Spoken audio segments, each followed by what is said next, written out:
Je vais vous expliquer aujourd'hui comment faire et comment pratiquer Kapalabhati. Kapalabhati, ce n'est pas un pranayama, c'est une technique de nettoyage, c'est un kriya et c'est un moyen qui va agir autant au niveau de vos poumons bien sûr, puisque il s'agit d'une respiration particulière, mais aussi pour tout le corps et même pour le mental.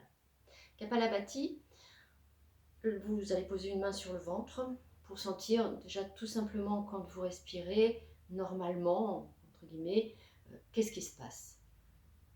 Si vous laissez votre ventre se détendre à l'inspire, vous allez sentir qu'il avance légèrement.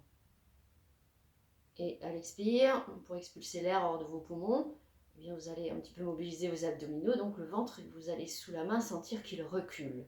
La main, elle est juste là en contrôle, pour prendre conscience de ce qui se passe. En respiration au quotidien, l'inspire se fait en détendant le ventre avance. L'expire se fait parce que votre ventre se serre, la main recule. Kapalabhati se fait sur ce principe-là, sauf qu'on va changer de rythme. L'inspire se fera lentement, vous sentirez que la main avance, et l'expire se fera bouche fermée, avec un coup sec, comme si vous vouliez expulser vigoureusement l'air hors de vos poumons. Ça va donner ça. J'inspire,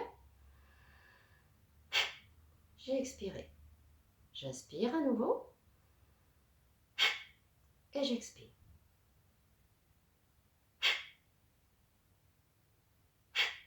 Ça, c'est Kapalabhati.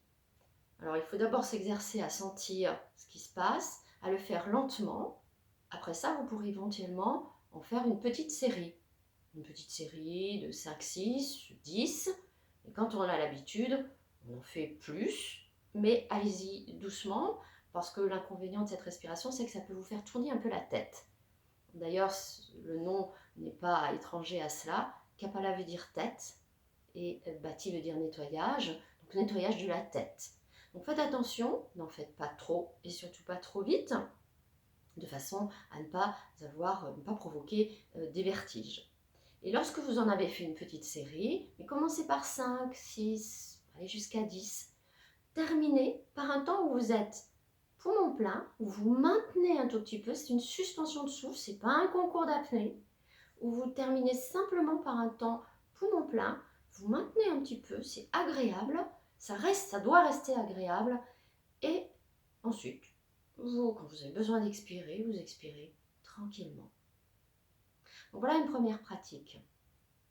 Une deuxième pratique pourrait être de pratiquer un pranayama. Pranayama, c'est quand on contrôle sa respiration. Le pranayama qui pourrait être intéressant actuellement pour réchauffer le corps, c'est Surya Bedana. Surya, c'est le soleil. Bedana, c'est la percée de la narine solaire. Vous le savez, en yoga, la symbolique lunaire et solaire nous permet de prendre conscience de nos polarités d'énergie en nous.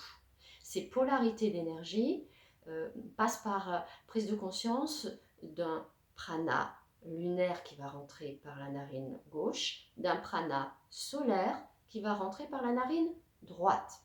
Et la percée de la narine droite va se faire ainsi. Il va falloir boucher votre narine gauche pour inspirer uniquement avec votre narine droite et expirer ensuite en bouchant la narine droite pour expirer par la narine gauche. Donc que ça, inspire narine droite, expire narine gauche. Donc j'inspire par la narine droite, je bouche ma narine gauche. Je peux marquer un petit temps poumon plein, le temps de changer, je bouche ma narine droite et là je vais expirer par la narine gauche. Vous faites quelques cycles de ce pranayama et puis vous sentirez qu'il y a une certaine chaleur qui va s'installer dans votre corps. La troisième possibilité qui nous a été donnée par les yogis, c'est pour bien retrouver le courage en nous et pour nous donner ce souffle, retrouver notre souffle à nous, et bien c'est Shitali. Alors chez Thalie, c'est rigolo parce qu'on va tirer la langue, mais tout le monde ne peut pas le faire.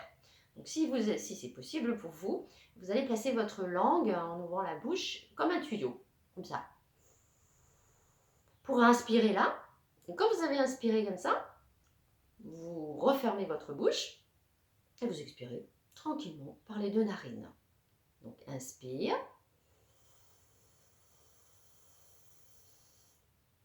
Je rentre ma langue, je la sens fraîche et j'expire tranquillement par les 2 narines, bouche fermée. Si on ne peut pas placer la langue comme un petit tuyau, il paraît qu'il y a un certain nombre de personnes, c'est génétique, ne peuvent pas. Donc c'est pas grave, il y a d'autres moyens. Il suffit de placer le bout de la langue juste sur la pointe, derrière les incisives, vers le palais. Et la bouche légèrement entrouverte, vous inspirez ainsi. Puis vous fermez la bouche quand vous avez inspiré, pour expirer tranquillement par les 2 narines. Voilà une pratique qui combine d'abord un nettoyage, un kriya, kapalabhati, et puis 2 pranayamas qui peuvent vous permettre de bien démarrer votre journée. Bonne pratique. Je salue le divin qui est en vous.